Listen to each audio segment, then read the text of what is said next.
Hello and welcome everybody to Bad for Baseball, the baddest baseball podcast on the internet. I'm your host, Nicholas Playlog, joined alongside by Adam Peddle. Today, everybody, we got to do a little bit of glazing here.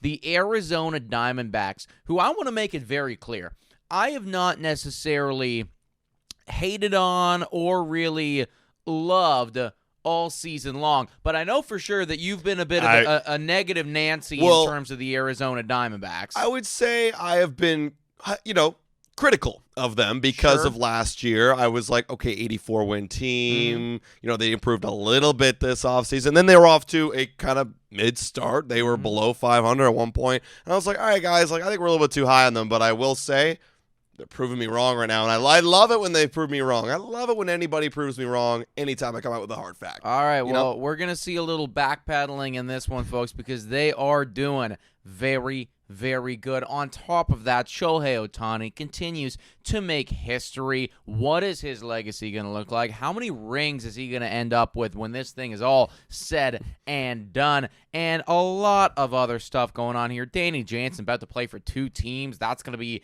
history right there. Literally today, at the time of recording this, guys. It is 9:20 a.m. in the morning. By the time that this comes out, he might have already done so or just about to play for two separate teams. So that's a lot of fun. Some news involved with Aaron Judge and a bunch of other stuff. First things before we dive in to the Arizona Diamondbacks, a little window into what's going on over here, everybody.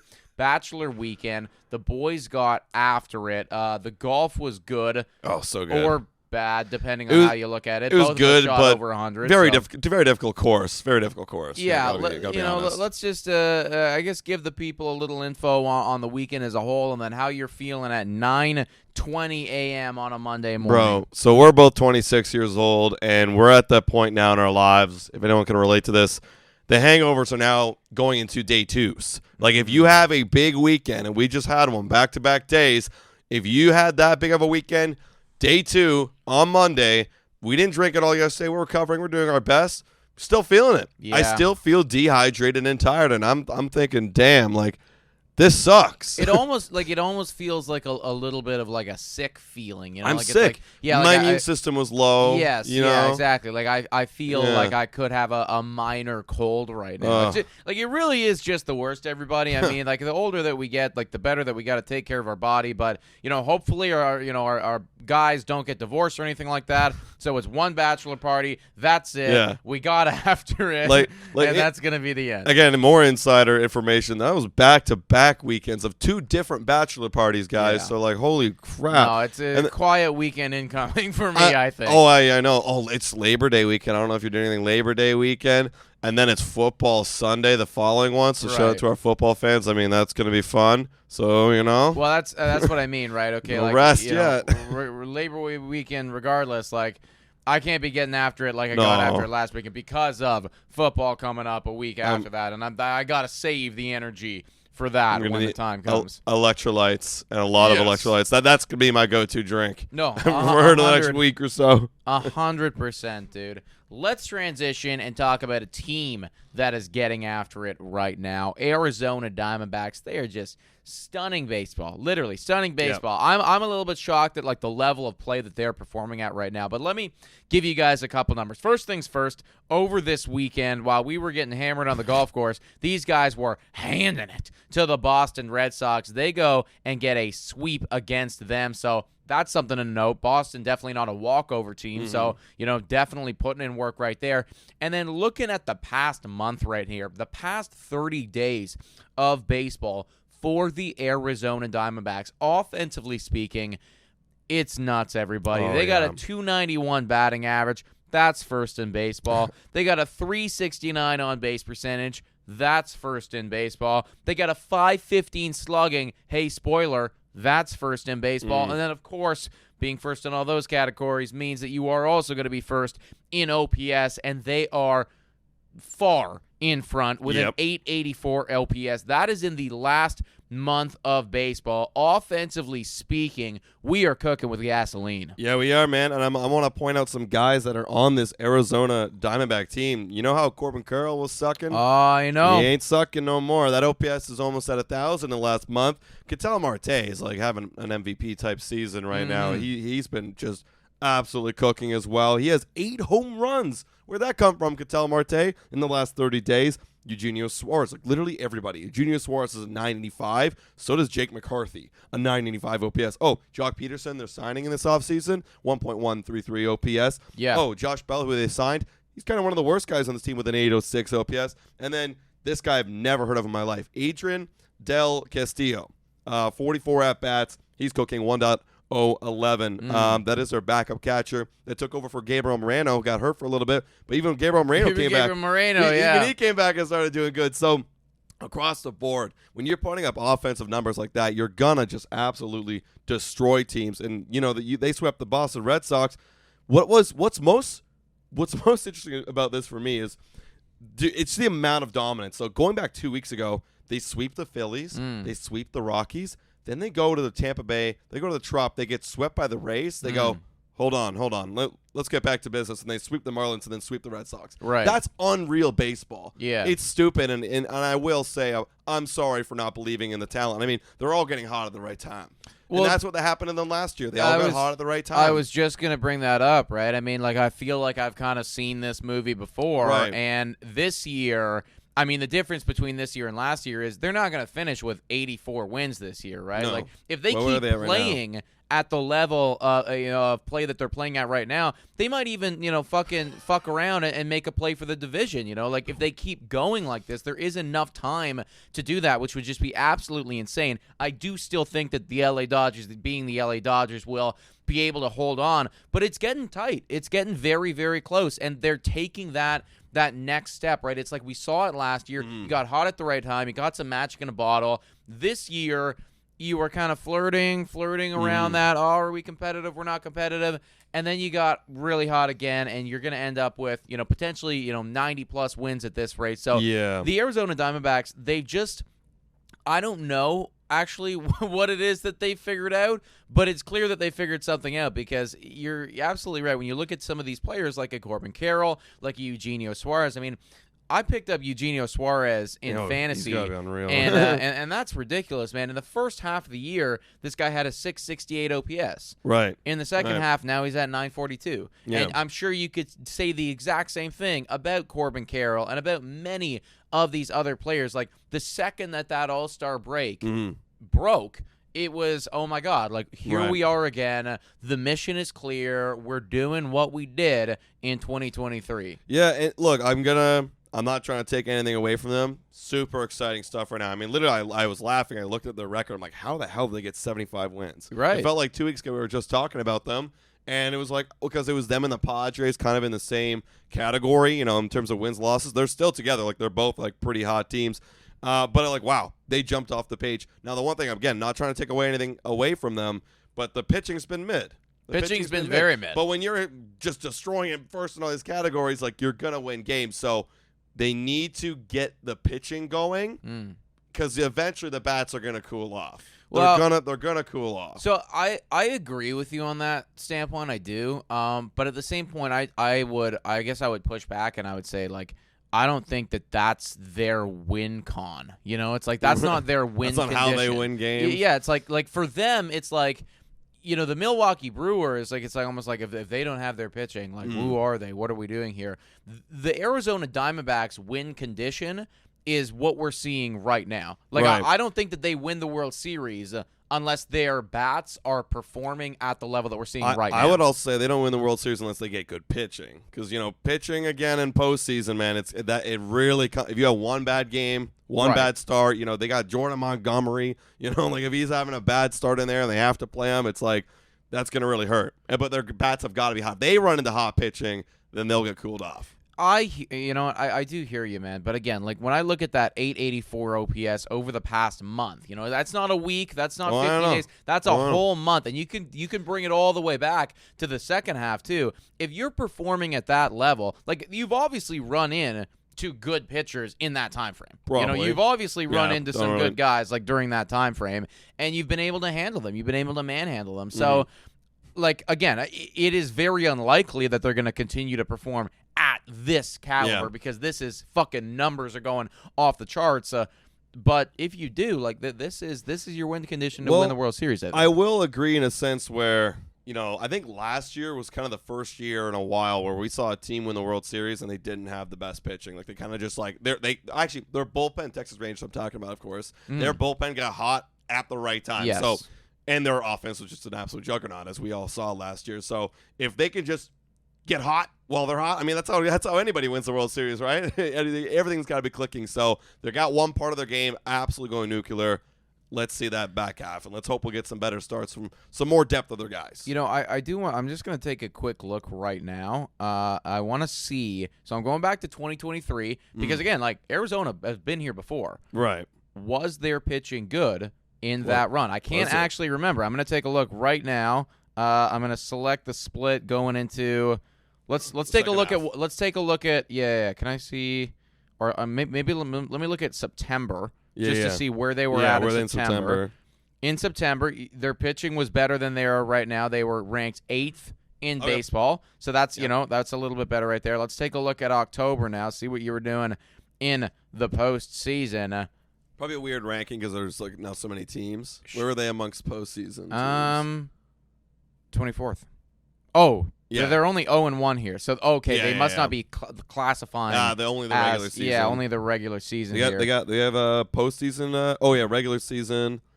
No, they don't even have postseason. They don't even have postseason. That's actually really stupid. Come on, MLB.com. Yeah, that's actually extremely stupid. I would like to see what it was that you did in the postseason.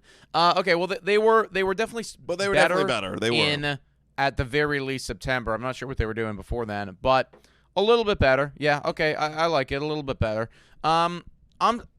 I'm not like completely on their train to go and win the World Series again and do what it was that they did last year because again like that was just such magic in a bottle. But this is the right time to get cooking. We say it time and time again. I was actually having a conversation with somebody on the weekend. He was talking. He's not a big baseball guy, and he's kind of been a outspoken like hater against baseball. But I do agree with him in a sense because he was talking about. He's like, you know what, baseball. It's the stupidest game to have playoffs for. And I agree with him in the sense because it's like, we play 162 games. Right. You put all this time and effort in, and then it really does come down to like this 84-win team just happened to get cooking at the right time. Right. They're not the best team in the league. They're not. They maybe shouldn't even be here, but they made it to the World Series.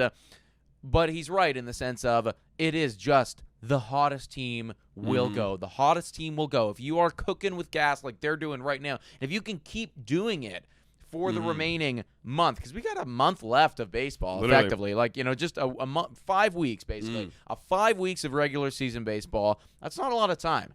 You keep doing what you're doing right now, or even just a fraction of that, Arizona, and, what's the difference between you and the Dodgers, or you and the Yankees, or you and the Phillies? Nothing. No. Absolutely nothing at all. No. And you know what? I will, to kind of like defend the postseason, I totally hear what he's saying. I think I know what you're talking about. Yeah. But in baseball, because it is such a long season, it's almost like a battle of attrition. Like everyone's worn down and tired at that point in the season. You're playing every effing day, and then at that point, now you have to play at your best. That's what makes it hard. Is like you want to get the hell out of here. This is month 7 of playing every single day of baseball and traveling.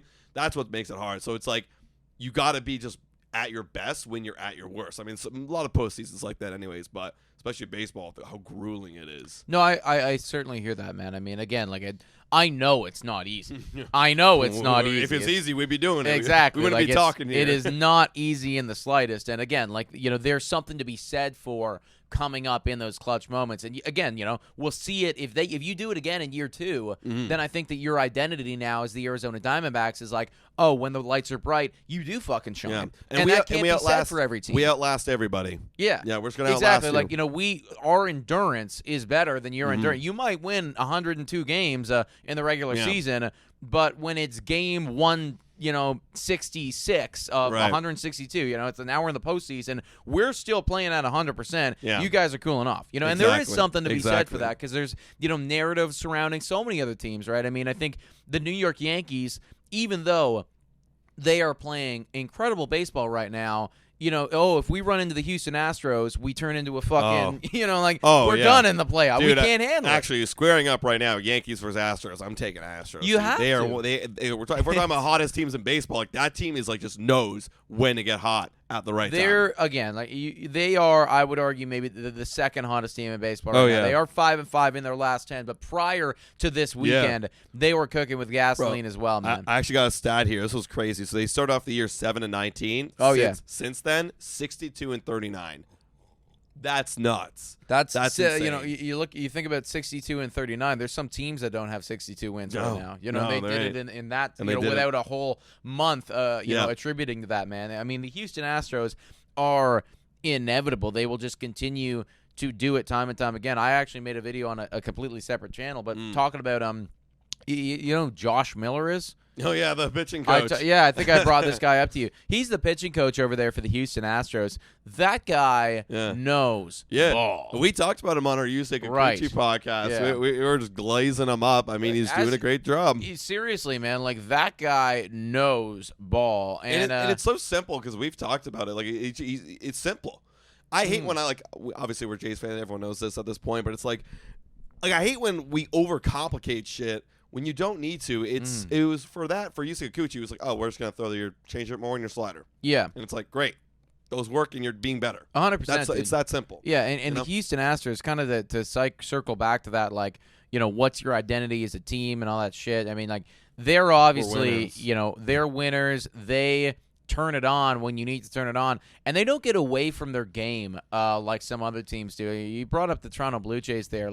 When they get to the postseason, their identity as a franchise is we're going to do something completely different now that we haven't done all fucking season long because we think it might work. And it's the postseason. Yeah, we got to do something. We got to do something different here, and that should it never works. They haven't won a game in this regiment. They haven't won a postseason game since 2016. Yeah, it's been a long time. It's been a long period of time for the Toronto Blue Jays right there. But the Houston Astros, as the season goes on, they go further into their strengths. Oh, yeah. They start the year with a strategy, and then, if it's working, what are we doing well? What are we not doing well? And then what they do well, they play into, I'm going to use this term again, their win condition. They play into their win conditions that, whatever you are doing, and you can make it granular with these pitches as well. We were talking about Yusei Kikuchi the other day. What is he doing well? Let's play into that more. Yeah. What are you doing well? Let's play into that more. As a team, what are we doing well? Let's play into that more. They're just so good at adapting and keeping the game simple. Yeah, simple, and they're getting contributions from everybody. Dude, Kyle Tucker's been out since May. Oh, I know. He's not even playing baseball. He's not even playing baseball and they're just doing it. And there's a few other guys. They had some injuries on the team as well. But they signed Jose Abreu. He's been a nothing burger, you know. And they're just finding other ways to contribute, and that's why they're elite, man. And actually, speaking of which, because if we're talking about the AL West, they're now number one. They've been number one for a while now. Yes, they've been absolute cooking. But they took over those Mariners. Holy crap, dude! It's been kind of a pleasure to see. What a dramatic fall off. A pleasure because it's so entertaining. It's Fuck you, Mariners fans. Yeah, literally. No, seriously. It's I'm sure Mariners fans would probably agree with me. They're the downfall is just so graceful. The plummet. Watching this team sink through the standings, and it's wow, how does someone manage to do that? I would argue that Mariners fans probably wouldn't use the word graceful. No, they wouldn't. They would probably say it's a nosedive to hell. Yeah, exactly. I think they might have a couple stronger adjectives there. For me, it's just wow. It is actually baffling how a team can do it. And they fired their manager the other day. I think obviously that's the right move. Scott Servin's gone. Someone has to take the fall for the absolute nosedive to hell. Yes, yeah, no, I do agree with you right there, man. I think that the Seattle Mariners, I want to almost say that they're kind of like a blue ball organization in the sense where they always do some things really well, and they have stuff that you like about them consistently and reasons to get excited. I mean, I was prior to the trade deadline talking about why they need to buy in because their pitching was so good, and I agreed with everything that it was that they were doing. You know, like I liked them trading for people and buying in at the trade deadline and doing everything like that. But they're never really piecing it all together, and you can really look at that offense and go, wow. Like, what's going on there, guys? Why can we not figure that out? And they haven't been able to do it consistently time and time again. They remind me a lot of the Jays this year, where it's like, dude, like, why cannot we can't figure it out, man, offensively. You remember how they traded for Randy Arozarena? He hasn't really done much since getting traded over there. He's got a .216 batting average. Yeah. And OPS was .691. I mean, he was doing that before, but he's still doing it. You know what I mean? So, Dylan Moore, nothing. Kyle Rowley's actually been one of their best players. Jorge Polanco's starting to turn on, but literally, I'm seeing 6 OPS, or 0.6 OPS, 0.6 OPS, 0.5 OPS, 0.6 OPS. Like, it's just not cooking at all. And the pitching's been good, but kind of the opposite to the Arizona Diamondbacks. Like, yeah, like if you really don't have any offense, you just can't score any runs. You can't win ball games. Yeah, you can't win with defense. We learned that firsthand, over the Toronto Blue Jays. It just sucks to see, man. I don't know. It almost feels like the Mariners are like cursed organization, and they had a little bit of taste of playoffs in 2022, and they haven't been able to recapture that magic. No, they haven't, man. And I was, I guess, like I always kind of looked at the Mariners as being a very, young and exciting franchise, or at least back then in 2022, I was thinking, this could be a serious player for a couple years now. Like a serious player for a couple years now. And I like a lot of the things that they've done. It's just like they haven't been able to like really piece it all together. So I think that this year especially, having been in first place in the division and then now losing it in this dramatic fashion to the Houston Astros, and it's just, the same story time and time again. And now, I mean, like you guys are fighting for your life to even make a wild card, which it doesn't look like you're going to be capable of doing. Are they even in a wild card spot? No, they're not. There's multiple teams ahead of them at this point. Jeez, 6.5 games back. Oh, yeah, no. like it's almost better for them to win the division or try to win the division than win the wild card. But this was a season where you needed to have people get fired. I'm happy that you made that move. I think that was the right move. And you're really going to need to evaluate this offseason and just, like, what is it that we can do to take that next step and to beat these Astros? Because, like, I'm sick and tired of seeing that same story happen for you guys. Right. It's like we've watched this for a decade now. Literally. A decade of time. When is it our turn? When is it our turn? I don't know. I don't know yet. Dude, I think a big key, again, put him to the Blue Jays, big key for them is they need Julio Rodriguez to be good again, man. I'm looking at his baseball savant right now. Weird baseball savant because his expected numbers are like okay. They're like 82nd, 71st, and like expected slugging, expected batting average.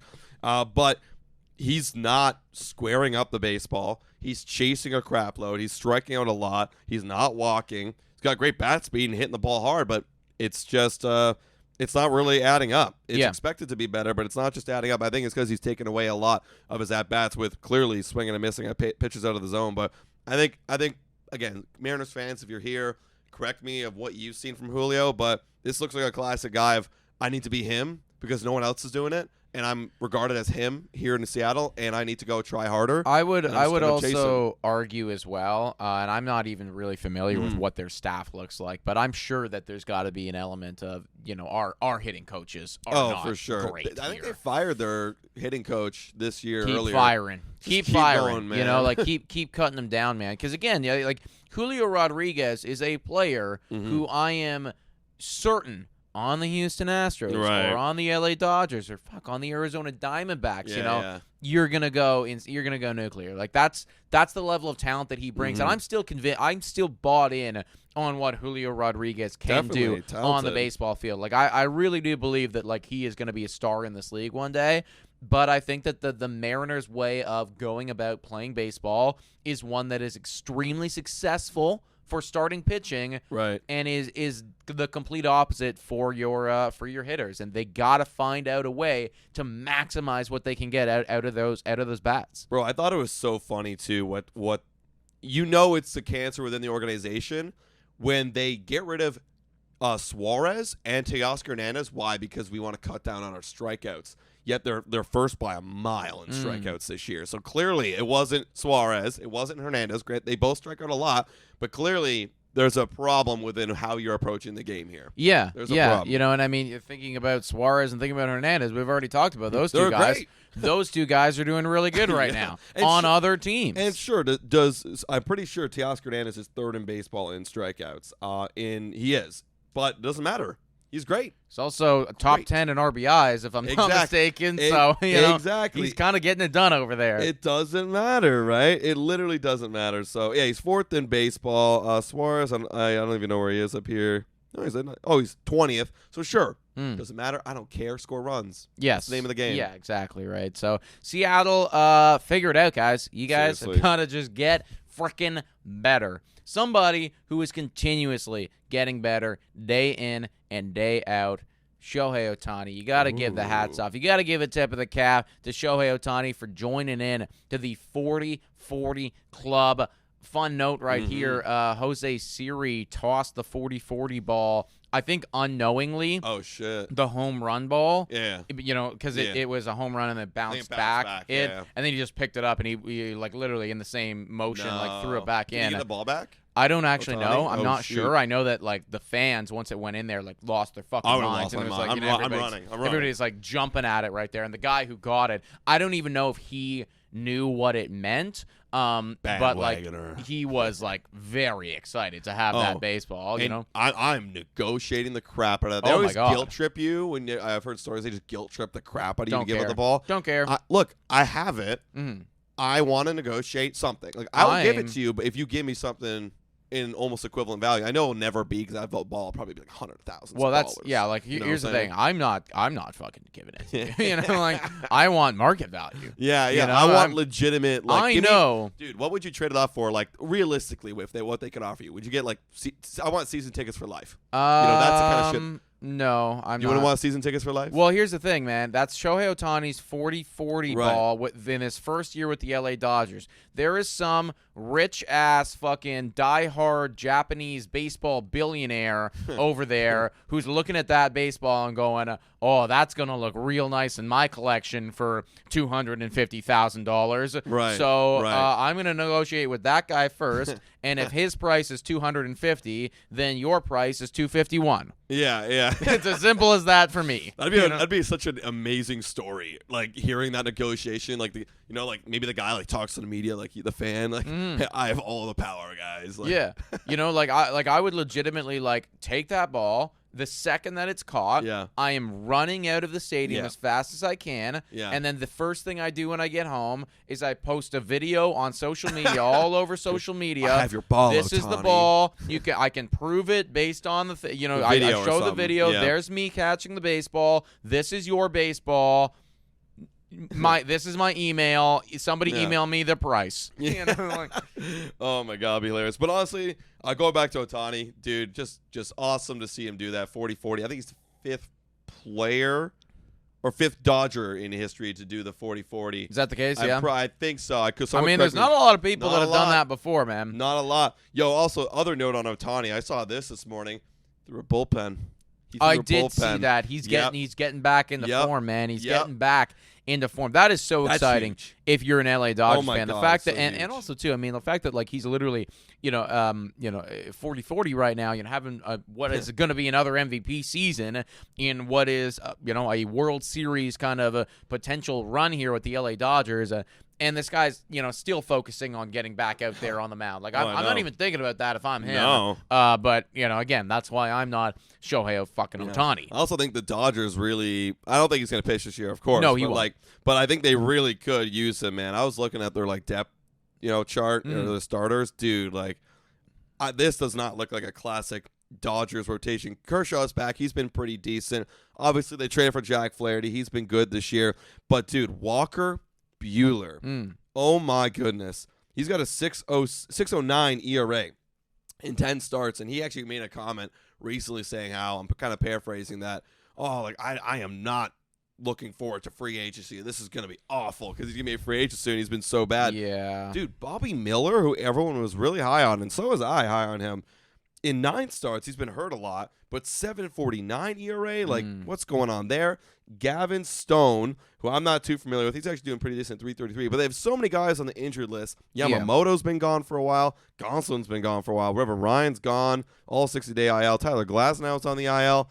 Man, they need Ohtani in so many more ways they than absolutely do. I mean, like, the injuries have just been racking up there on LA. I mean, their win condition, in my opinion, is get any type of serviceability, from anyone as you can, and then also slug your way to victory. Like, because let's face it, Gavin Stone is not prime Clayton Kershaw here. You know what I mean? Like, I don't know if I trust that guy in game 1 of the playoffs or whatever. And if Tyler Glasnow is going to be hurt, and if Yamamoto is going to be slow and getting hurt and whatever, like, you have all these guys who you should be trusting, and I would in the playoffs. They're not going to be at 100%. You need to get any level of serviceability from those starters, and then you got to be top 3 in every single offensive category, which I think you can do. Like, I think that you can do if you're the LA Dodgers. You've invested so much into that fucking lineup, but that's your win condition for me to make it all the way. Like, you kind of got to be playing Arizona Diamondbacks level of baseball right now, because you just don't have any healthy players in your rotation. And it's so unlike them, man. Like, for years they've had the one of the most elite rotations. They've always had star value there, and they always would develop guys if they could. And this year's been a little weird, and it's weird that they're on. This is how good they are. They're on top of the AL West, or NL West. And they're so injured. Like, any other team would crumble. Yeah, would crumble if this was their. Well, I think we were talking about it, maybe not last episode, but a couple episodes ago, looking at how much money they had on the injured list, and it was at that point. I don't know if it still is, but it was like over $100 million. Right. Which for is this year, you're saying? Yes, for this year, right? Like, that's $100 million of this year's money. And is that not even counting? Oh no, sorry, Ohtani. I'm like thinking of his like other half being injured. That wouldn't count. That'd only be $1 million if you really think about it. Yeah. But I mean, for any other team, like, that would completely cripple you. Your season's done. They have one of the best records in all of baseball right now. I still think that they're a top 3 pick, in my opinion, to go on and win this thing. Before we transition and talk about something else, I do want to just go back to Shohei Ohtani here. With what he's doing, he's gonna probably win his 3rd MVP. In fact, I think it's almost locked in at this point. Like, he could, I think, get injured at this point for the rest of the year and still win MVP in the National League. So that's going to be 3 MVPs in a 4 or 5 year stretch. Like, just a ridiculous level of play right there for Shohei Ohtani. Pitcher and hitter, obviously. Has not ever won a World Series yet, though. But been very, very good Rookie of the Year as well. What does he need to do, I guess, to enter into the top 5 baseball players of all time conversation? What does he need to accomplish? Like, is it a rings thing? Is it a we need more MVPs thing? Is it a like, what does he need to accomplish to enter into that level? Because I don't think he's there yet, just because of the maybe he is. I mean, you could make an argument that maybe he is, but he certainly has the potential to be there if this just keeps going and going and going. That's the thing. We got to separate, like, does he have the potential and talent to be the best player of all time? Absolutely. I think we all know this. This is clear, right? Doing it on both sides of the ball. But he's got to do it for the exact reason. What does he need to do? He needs to play more baseball. It's as simple as that. Like, he could not win a World Series for the rest of his career, and I'd still, and if he continued this level of dominance, let's say for the next, let's say in the next, we were looking at Barry Bonds the other day. What does he have? 7 MVPs? 7 MVPs. Okay, so Ohtani, you win an MVP this year. You play 6 more seasons of this level, and you win 4 more MVPs. That's 7. There you go. You are now, for my mind, and you pitch all the way through that, and you have good numbers that we're expecting him to have, maybe a bit of fall off at the end, but still good elite levels. That's best player in baseball for me. So you're like, it's just individual performance for you then. Yeah, because then, baseball's that kind of way where, I mean, we always think Mike Trout as being one of the best players in the last decade of baseball, right? And he doesn't. He has what? Does he even have a playoff win? I don't even know. Yeah, I don't think so. But I would still consider him the best player of the 2010s, like hands down. Mike Trout, undoubtedly. So yeah, that's I think I agree with you in the sense that Mike Trout probably the best player of the 2010s. But I think, like, for me, anyways, when I'm thinking about getting to be like a top 5 baseball player of all time ever, like I need to see. I personally need to see at least 1 or 2 rings, I think, because then you have those moments in the big time. It's like you're clutching up in the big time. You're putting up for your team in the most important. It's almost like it's that additional thing that we're talking about with the Arizona Diamondbacks, where it's like, well, their identity is when the lights are bright, we come up and we play hard. Right. Like it's one thing to do it in the regular season and to be great in the regular season. Can you, elevate your team to that next? Can you do what it's so hard to do in baseball, which is bring your team to that next level? I think that's my point where I think it doesn't matter to me as much because one guy cannot bring your team to that next level. I mean, the Angels had Ohtani and Trout, and they still couldn't bring him to. I mean, Trout was injured a little bit in the last few years, but they couldn't individually do that. In baseball, it's so hard to do. Like whereas football, quarterbacks obviously they can carry the crap out of your organization. They could. Whereas Ohtani, like he could be the best player ever. He needs to have 5-6 other dudes being superstars popping off for him to get that ring. So it's less about him and more about the team. So for me, I think it matters less. I think I could actually argue outside of MLB, just in terms of best baseball players of all time, he kind of had that moment in the World Baseball Classic carrying Japan. I think that's a big resume thing. You know what I mean? That's just a big knock. Yeah. Greatest baseball player outside of MLB too, right? Because this is a worldwide thing. So, and I even other moments where he just overall just doing and amazing everybody. Like, how is this guy actually doing these incredible things? I think those are the moments that are also kind of those moments you're talking about with World Series runs and everything like that. So for me, I think he's kind of already doing it in a way. I hear you. I think the World Baseball Classic thing, like that, again, like that's something massive on the resume.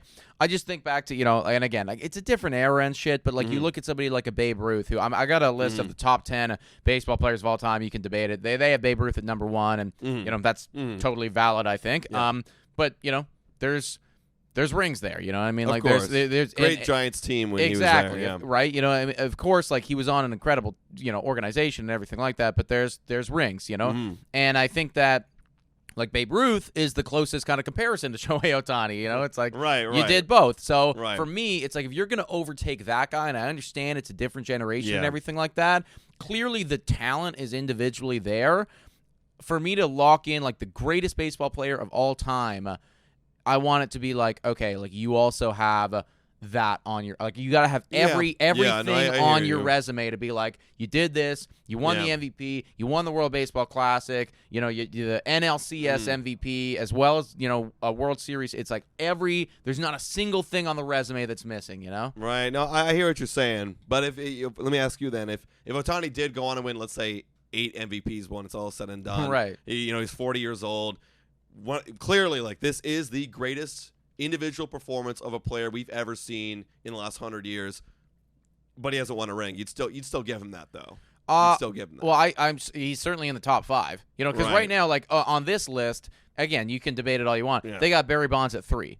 Who's got 7 MVPs and everything like that? One? Babe Ruth. Babe Ruth. Yeah, it's Babe Ruth right there. Who's obviously done a shitload. At the time, it was great. It's so funny. I don't know if you've ever seen videos of Babe Ruth, bro. Yeah, I have. Oh, yeah. Jesus Lord. I know. It's like again. Looks like anybody could be out there. That's what I mean. Different time, completely different thing, right? And then they got Willie Mays at 2, and then Barry Bonds at 3. Right. Now Barry Bonds, you can argue there's a little bit of a contentious right there because the steroids and everything like that. But. It is definitely a tough thing for me. I think that, if you're going to say that the greatest of all time ever, I want to see a win in all of that. However, I mean, if you get, 8 to 10 MVPs or some shit, it's like kind of hard to argue with that as well. But still lots of time for Shohei Ohtani to do it. I think when you're looking at a contract standpoint, $700 million for the LA Dodgers, you got to have at least one, though, to make it worthwhile. Right. And that's the you have to. right? You have to have at least one, and ideally you want to have more than, like, if you're paying that amount of money with the team that you have right now, ideally you want to create kind of a dynasty here, 2 or 3. Right. And then it's like, okay, like this was worth everything. We did it. How big's Yamamoto's contract? Was it 8 years? It was I don't know. I don't remember how many years it was, but it was over 300. It was like 320, something like that. I was just thinking about like the dynasty that they're building with him, and you've got Yamamoto, And they're going to continue to add on to that dynasty, especially with that huge discount that he got. Mookie Betts. Mookie Betts is just one of the best athletes of all time. I know, yeah. Freddie Freeman's just one of the most pure sound hitters in baseball. 12 years, 325. 12 years, 325. Insanity. So, again, yeah, keeping in mind, that was a guy that never played in MLB before. Insane, man. 12 years, 325. So they're going to have him for the entirety of Shohei Ohtani's LA Dodgers lifespan as well. Wow. Yeah, they better win. If they don't win, that would be a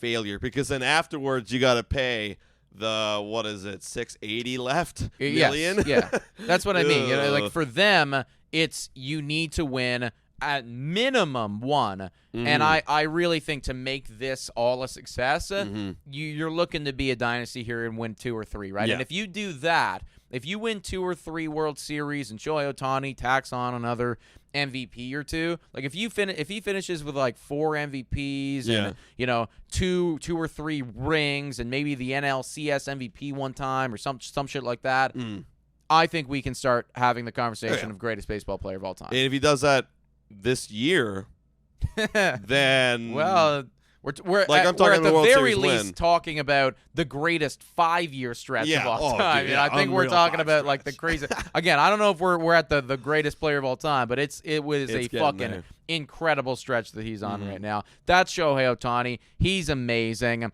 Let's move on, everybody, and talk about some history in the making in a completely different set of things. We brought it up a little bit earlier in this episode. Danny Jansen, Dirty Hands Jansen, as we like to call him here, because the guy never wears batting gloves. Or maybe he does in Boston. He never used to in Toronto, but no gloves here in Boston either. No gloves in Boston. So he's consistent at best there, guys. So Danny Jansen, he has the opportunity, and he will do it, assuming he's in the lineup tonight and everything like that. It looks like he will be. He will be making history, being a player who on the box score will be playing for both teams, the Toronto Blue Jays and the Boston Red Sox. This all has to do with the fact that there was a rain delay during his at-bat, because this would never have happened if he wasn't already on there for the Jays. But because it was literally during his at-bat where the game got delayed, and then he just so happened to get traded to that team that there was a rain delay for, that the game now needs to be rescheduled to Boston, he will now be a Toronto Blue Jay and a Boston Red Sox, at the very least on the box score in today's game. In the same at-bat, too, which is nuts. It would still be crazy that it would just be happening anyways, but in the exact same at-bat. So if you were just to blink, it'd be like, Jansen's a Blue Jay. What? Now he's behind the plate. As a Red Sox, what's going on? And yes, Cora did tell reporters, he's catching. Let's make history. So they just said, F it. I think you got him, man. Of course. Imagine being the guy being like, no, we need an off day today. No, actually, we need Connor Wong's got to Yeah. No, F off, man. Yeah, get out of here, dude. Listen, Danny Jansen wants to make history. This is one of those funny things where, baseball nerds, a decade from now, this is going to be a trivia question. Maybe a YouTube video, too. Yeah, a YouTube video, a trivia question. Any of those, deep statistics and whatever, Danny Jansen is always going to be the guy who was on 2 baseball teams in one game. And this is one of those things that could stand for years. This hasn't happened in 100 years. It literally has never happened before, so we could go a whole century without this ever happening ever again. Well, it's kind of wild. I always loved, and I always thought this was really cool as a kid growing up. I always thought it'd be so cool if you could actually trade people mid-game, actually mid-game, and then put them in your roster. But you can't do that. You got to go through all these transactions. But this effectively is the closest thing we're going to get. It is the closest thing that you can get from legitimately, standing in one dugout with a uniform on, stripping down, walking over, and then putting the other uniform on. This is legitimately as close as we're going to get. Literally, man. Literally. So that's cool. Check it out, guys. Danny Jansen's going to be, I don't know what time it's going to be. I think it's going to be around 2 or 3 or something. Double header action today for the Red Sox and the Blue Jays. Let's talk about something else that's going on in baseball that maybe this is a bit contentious. Back in 2022, we all remember correctly, Aaron Judge, 62 home runs, very exciting. But there was a report that MLB was actually manipulating the baseballs, and they were using these things called Goldilocks balls, which had a bit more juice to them so they can fly a bit more. And the stats were all there. All the games that Aaron Judge is playing in, Oh yeah, those offensive stats were really popping off, and pitchers came out and talked about it. Yeah, the balls feel different whenever we're playing the Yankees.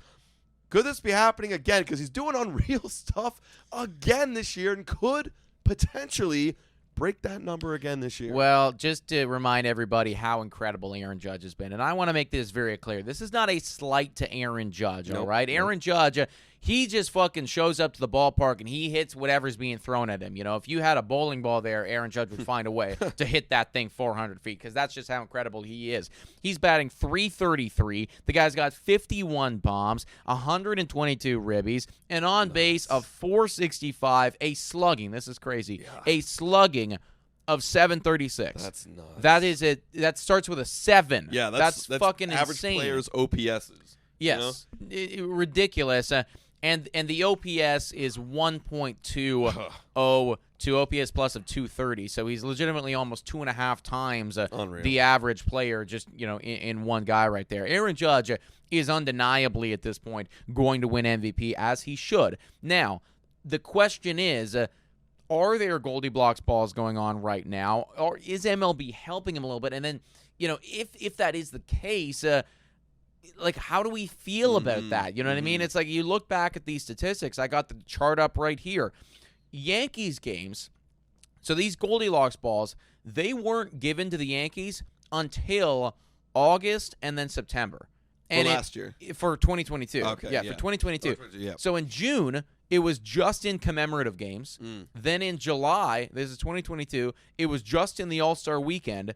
Then in August, it was in a couple commemorative games, and then a lot of Yankees games. And then in September, it was like crazy Yankee, like almost every Yankee game, Wow.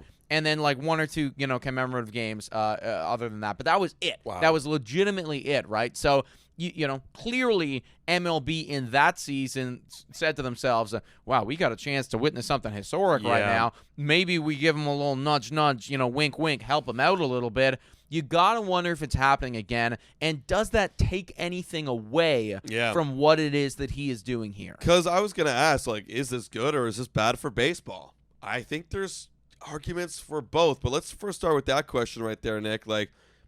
Does this take away stuff? I mean, kind of. He's still a great home run hitter. Would he have hit that feat of 62 home runs? We don't know. Right. We really don't know. But I think because there were Goldilocks balls in 2022, there always will be that asterisk stain that people bring up. Well, he may have not really deserved it, which I think kind of sucks. And that's what's bad for baseball, because it's like, well, you're always going to toss that stain in there that someone altered the outcome potentially of this. But then again, I kind of keep going back and forth is this good for if everyone's playing with the same ball on the same game, then I guess in this game in a microscope, everyone's got the same advantage, right? Everyone's playing on the same thing. But, and it's great for baseball because, we're tracing history. Everyone's going to remember 2022. Now kids are going to buy jerseys, and it's great for growing the game. But it's could be bad in the sense where now it's not fair to the rest of the league. Where it's like, well, where's my MVP? Or where's my balls? I'm not in a Yankee stadium. I'm not playing the Yankees if I'm over in the NL. What's going on? Why? This isn't fair to me. So it's bad in the sense where if you're just saying a fairness level, but it also kind of grows the game. You know what I'm saying? Don't get me wrong. I want Aaron Judge to hit 63 this year, which he could do. He's actually on pace to do so right now. Hit 63 bombs, break his record from 2 seasons ago. Yeah. But is it a little bullshit if the only team that is consistently getting these Goldilocks balls is the New York Yankees? Yes, of course it is. Because then what does that mean for everybody else who's chasing their career highs and home runs? And let's if we want Aaron Judge to do good, well, where does that stop the line? Why can't Shohei Ohtani get Goldilocks balls? Right. Why can't Bobby Witt Jr. get Goldilocks? Yeah, maybe he is. I don't know. I really have no idea. Right? It's like I don't love the aspect of them tampering with the game if they're doing so. And again, we don't know if this is happening in this season right now. However, based on what we saw 2 years ago, one has to assume that now that history is back on the table for Aaron Judge, this could absolutely be another thing. So I think that from that aspect, it does suck. I don't think, I see people talking online. It's like, oh, this shouldn't count. It's cheating. It's not cheating. Aaron Judge still has to fucking swing the bat and actually hit the goddamn thing. Yeah. So he's done it 51 times so far and is going to continue to do it more and more and more and more.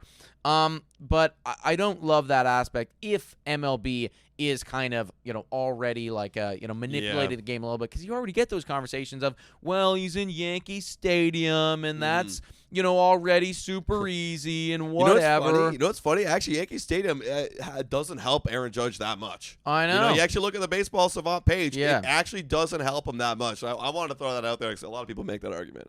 Even I do sometimes with lefties, but no. Aaron Judge just he pumps it down there regardless of where he is, So, yeah, I mean, I think that I kind of hope that it's not happening this year. Like, I hope that there is no report that comes out, because then it's like, okay, he did it fucking legit. Right. Like, there's no, there's no steroids, there's no anything like that, right? Because it's almost like a similar, maybe not to the same extent, but a similar thing as like a Barry Bonds, where it's like, there's just there's a tiny little asterisk here, and if there wasn't that asterisk there, then it's like, okay, like it's all like you could be the greatest. That's why I'm hoping Ohtani is there's never be never anything. There's never, this guy just likes to gamble, and that's fine. Who cares? That's fine. I mean, we're presented by Betway, guys. Yes, Bet responsibly. Exactly. That's totally fine for Shohei Ohtani. But, whenever it impacts the game, there is question marks right there. I am very interested to see if, these baseballs come out later down the line in the offseason. It's like, oh, there's a little report there. I personally think that the whole aspect of having multiple different baseballs I think it's just fucking stupid. Just have one. It's I mean, they want to bring back offense. Just have that one ball. Yeah, it's one baseball, and I also, like, as I've gotten to, become more of a baseball fan, I go back and forth on this all the time. I like that there is different stadiums and different elements to it and everything like that, because it's like, from your argument, it feels like you're in a different map, feels like you're in a different thing. And I like that. I like that aspect of things. But even that pisses me off in the sense of where it's like, well, this guy hit, 50 home runs here, but really it'd be 40 home runs there. And it's like, now your stats are different than this guy's stats, and which is why I love the OPS plus category. Right. It's like that actually adjusts for ballparks, and it can kind of give you a line. So in that regard, like, we can you got to pick the right stat, because home runs are just like, it's home runs and they're just home runs. Like, they are going to be very different. Just home runs. That's kind of an important statistic. I know, but they're just home runs in terms of, like, that you understand what that comes with. Like, there is ballpark implications to that, right? As long as you understand that and you're okay with it, because for me, I accept it where, it's kind of unique in the sense where someone could perform a bit better just based on where they are. And, like, I don't know. I've always loved that about maybe I'm biased. Yeah, it could be. Let us know what you guys think in the comments down below. As far as I'm concerned, though, like, we crossed the line. We've already we're crossing the line with those Goldilocks balls. And if you continue to have, this ball's dead, this ball's more alive, this is the just perfect pick one ball. Like, it's one fucking ball. Give me a juice ball. I want juice balls. Sure, I don't care. Or you know what I don't understand? You go back to these Goldilocks balls things. They use them exclusively in the postseason. Like, in the postseason, we used it. So if you like it so much, why isn't it all the time? Yeah, like, if everybody's using the Goldilocks ball all the time, then it's no longer the Goldilocks ball. It's just the ball. The ball we use. I don't understand. Maybe they literally are trying to elevate other storylines. Yes, that's exactly what that's the thing. Because it's like, why are you? It's like, oh, now all of a sudden you see the spike in October for the postseason. Yep. It's like, now everybody's using this ball that we've never used before. And home runs have been such a huge part of the postseason the last few years. I know. Probably because of the Goldilocks Because we just ball. throw this thing in here that, no one's been using other than the New York Yankees for the whole fucking season long. It's dumb as nails, man. If you like it so much and, like, you think it elevates the game of baseball, why are we not doing it all the time? I know. Figure it out. Get better. I know. Well, last thing before we get off, this is actually being presented by Greta Bar. Everybody, go check it out. Opened up in Toronto a few months ago. Great place to go hang out with friends, eat some food, play some games, watch some baseball as well on the sidelines. Last episode we were talking about Soto, but his contract. Apparently, there was some chance. There's a video out there online. Go check it out by Talking Yanks. where the bleacher creatures were saying, please stay Soto. Soto's laughing. He's acknowledging them. Then after the game, he says, talk to Cashman about that, I think it's clear. Soto wants to be a Yankee, man. Well, dude, I think, like, Juan Soto is playing his cards beautifully right now. I mean, we're glazing Aaron Judge so much, but let's not forget that Juan Soto is having an insane year as well. Like, Juan Soto has an OPS of 1.035. That's great. He's got 37 home runs to his name, so he's going to be up there at, like, 45 or so. Like, in any other year, that's your MVP right there. That's somebody who is your franchise player that you build your team around. They need Juan Soto, in my opinion, just because it's like that pairing of Aaron Judge and Juan Soto, like they're going to continue to elevate each other time and time and time again. And I just don't know how you deal with it as a pitcher. Like if there's any runner in scoring position with those two guys up, you might as well just fucking call it, and be like, guys, we'll make a deal with you. We'll end the inning and just give you one. Because I don't want to have to deal with all that. Yeah, I mean, literally the Blue Jay strat was just walk them. Just walk them, because it's just too difficult going back-to-back with those guys. They're going to beat you. One of them is going to beat you every single time. For the New York Yankees to remain very competitive, they need to have that additional piece with Aaron Judge, and it's got to be Juan Soto, man. Like, it's going to be stupid what you have to pay him, but do it. I think you got to do it. You got to do it, guys. All right, everybody, that's the end of today's podcast for Bad for Baseball. Let us know in the chat, guys.